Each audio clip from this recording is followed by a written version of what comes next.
Welcome to my YouTube automotive channel. In today's video I have a 2013 Jeep Compass and I will show you how you can recharge the AC, the air conditioner by yourself.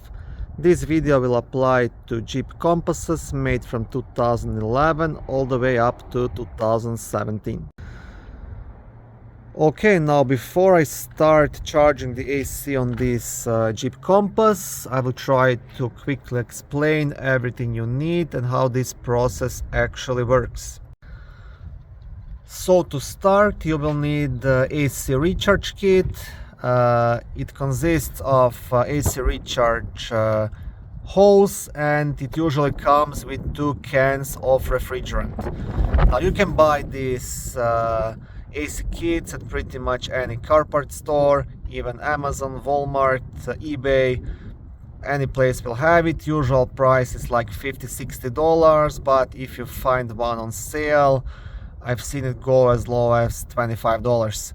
It consists of this AC recharge hose, which can be reused as many times as you want, and it comes with 2 AC refrigerant cans.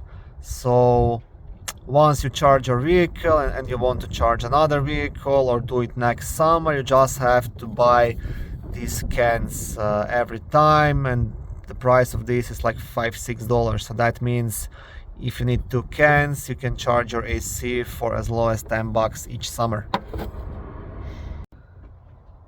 Now, some people, mostly mechanics, will say this is not the right way to recharge your air conditioner.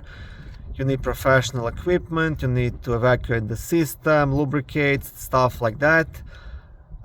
This is the cheap way to do it, and I own a small car dealership. I do this every summer on pretty much every one of my vehicles and never had any problems. But the risk is yours. I will just show you in this video how to do it. The most important thing is you don't want to overcharge your system, so that's why you have to keep monitoring the amount of refrigerant in the system. You don't want to get into the red and you'll be good. So that means if your system is completely empty, you might have to use maybe 2 cans, but if you just have to top it up, you might just have to use half of 1 can. That really depends on the condition of your Jeep Compass, right? But just make sure you don't overcharge it and you're good to go.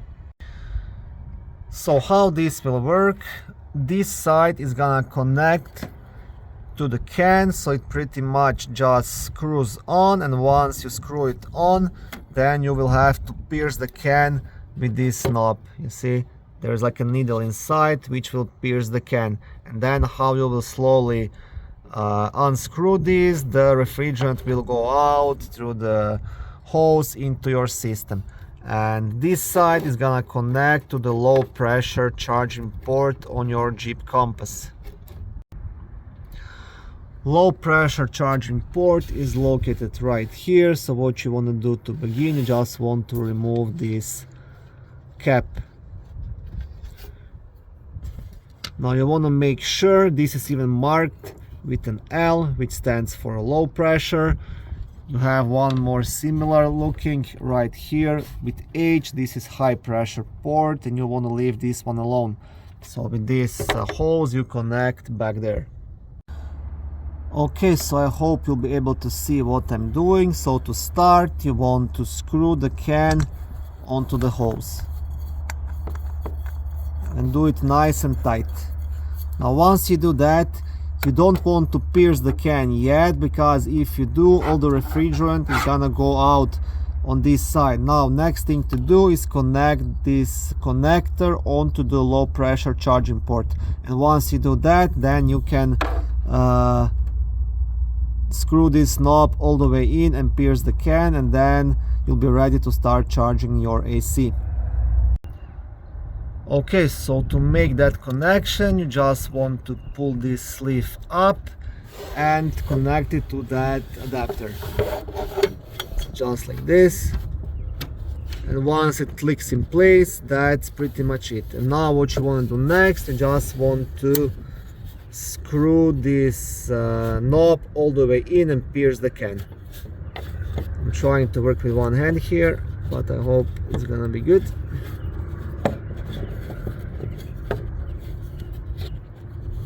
And now once this is done, you'll be ready to start charging the AC, so you can proceed inside your Jeep Compass and start the vehicle.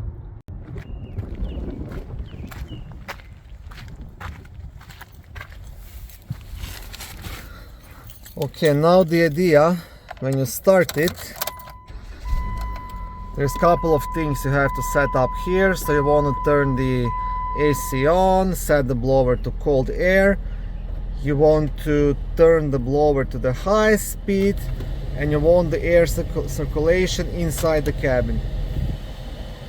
And once you do that, leave the vehicle running, and now you can proceed outside and start charging that AC.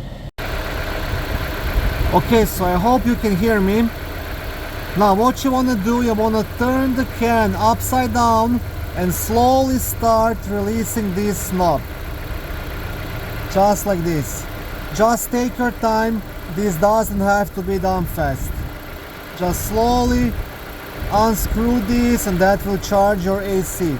And always keep monitoring the amount of refrigerant in your system, so you don't want to get into the red. Now what I like to do when I maybe half a can done, I like to take a break, go inside the vehicle and see if I can feel any difference, if the air being blown out from the vents is any cooler.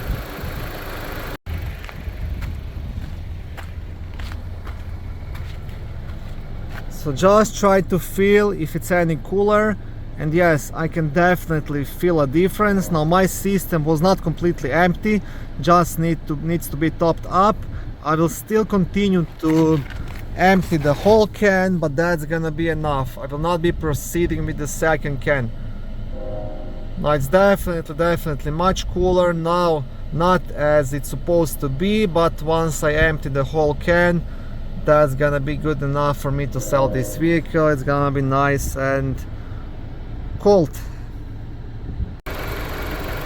So just continue with releasing the refrigerant into the system until the whole can is done.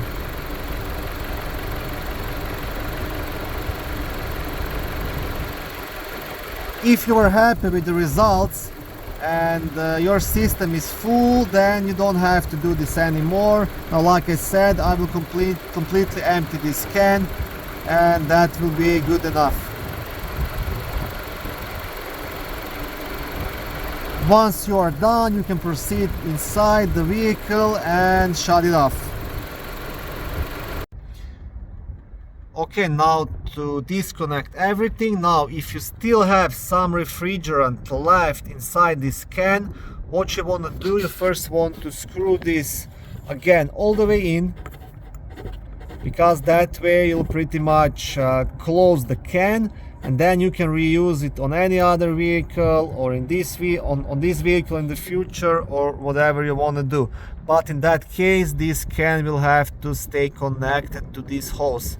If this can is completely empty, then you can just disconnect the port, and then you can just unscrew the can. But like I said, if there is still refrigerant left inside, you can just save it like this until next year, next month, or for the next vehicle, whatever you want to do. And this is pretty much it, how you can recharge the AC. It's as easy as that.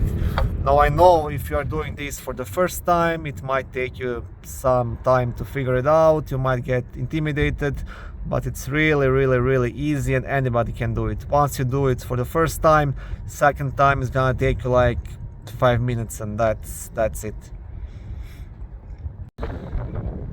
If you have to add one more can of refrigerant into the system, if your system was completely empty, now what you will do, you will just repeat the process from the beginning. You will remove the old can, you will first unscrew this knob, then you will connect the new can, connect the low pressure port, and then you will pierce the new can and repeat the process until you are happy with the result. So pretty much you want to be in the yellow, right? That's the ideal. That way there is no danger to damage the compressor or anything like that. Once you're done charging the AC, don't forget to put the cap back onto the low pressure charging port, and that's it. Now one more thing I have to mention. Now this will work for you if there is no major leaks in your system and if your AC compressor is working how it's supposed to work. If you have a big leak or a big problem with the compressor, you will have to take the vehicle to professionals, to a mechanical shop, because they do have professional equipment and they can diagnose what's the problem and where is the leak coming from. If you have like a small leak and once you charge the AC it gets again empty in a couple of weeks or so, you can always try using something like this. It's called stop leak, so it's pretty much refrigerant mixed up with some kind of stop leak solution. So like it says, helps seal and condition O-rings and minor AC system leaks. Now I tested this a couple of times and it actually does work for minor leaks. So if you charge your system with this, you might get a couple of months of nice and cool AC until the summer ends, and then do it again the next summer pretty much. These cans are also like $7-8, so this is your option, what you can try as well. And that's pretty much it for this video. Thank you for watching. I hope this video was helpful and educational. If it was, please like it and consider subscribing to my YouTube automotive channel. On my channel there is lots of how-to videos, do-it-yourself videos, car reviews, product reviews and other similar automotive topics.